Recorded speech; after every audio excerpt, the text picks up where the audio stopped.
নমস্কার বন্ধুরা, আজকে আমি রান্না করব সর্ষে ইলিশ ভাপা। সেজন্য আমি শিলে নিয়ে নিয়েছি 3টে কাঁচা লঙ্কা, 2টো শুকনো লঙ্কা, পরিমাণ মতো কালো সর্ষে এবং সাদা সর্ষে দিয়ে একটু জল দিয়ে আমি এটাকে ভালো করে বেটে নেব। দেখো বাটা হয়ে গেছে, এটাকে এবার আমি তুলে নেব। এবার আমি বাটিতে নিয়ে নেব কিছুটা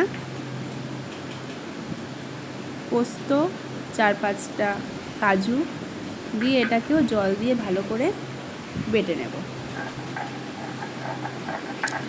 শিলনোড়ার বাটার খাবারের কিন্তু টেস্ট হয় আলাদা। এবার মাছগুলোতে ভালো করে লবণ হলুদ মাখিয়ে নেব।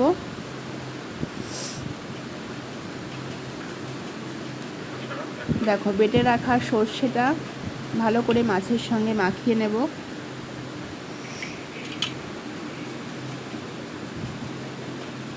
তারপরে পোস্ত আর কাজু বাদাম বাটাটা দিয়ে ভালো করে মাখিয়ে নেব।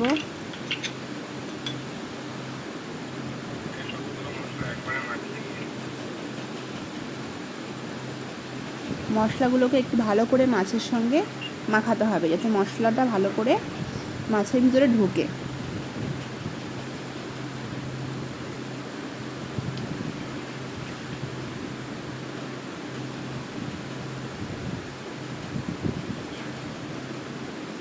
তোমরা কিন্তু ঝালটা তোমাদের পরিমাণ অনুযায়ী দেবে, তোমাদের টেস্ট অনুযায়ী দেবে। এবার মশলার বাটি ধোয়া জল দিয়ে দিলাম, উপর থেকে সর্ষের তেল ছড়িয়ে দিলাম। আমি আরেকটু জল দিয়ে দিলাম ভালো করে মশলাটা ধুয়ে। উপর থেকে এবার 5টা চেরা কাঁচা লঙ্কা আমি দিয়ে দেবো।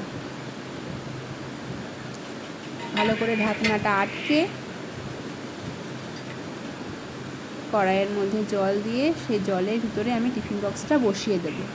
দিয়ে কড়াইটাকে ঢাকা দিয়ে 10 মিনিটের জন্য রেখে দেবো। 10 মিনিট পর দেখো ফিরে এসেছি, তোমাদেরকে দেখাচ্ছি কেমন হয়েছে। দেখো মাছটা কিন্তু একদম পুরো রেডি হয়ে গেছে 10 মিনিটে।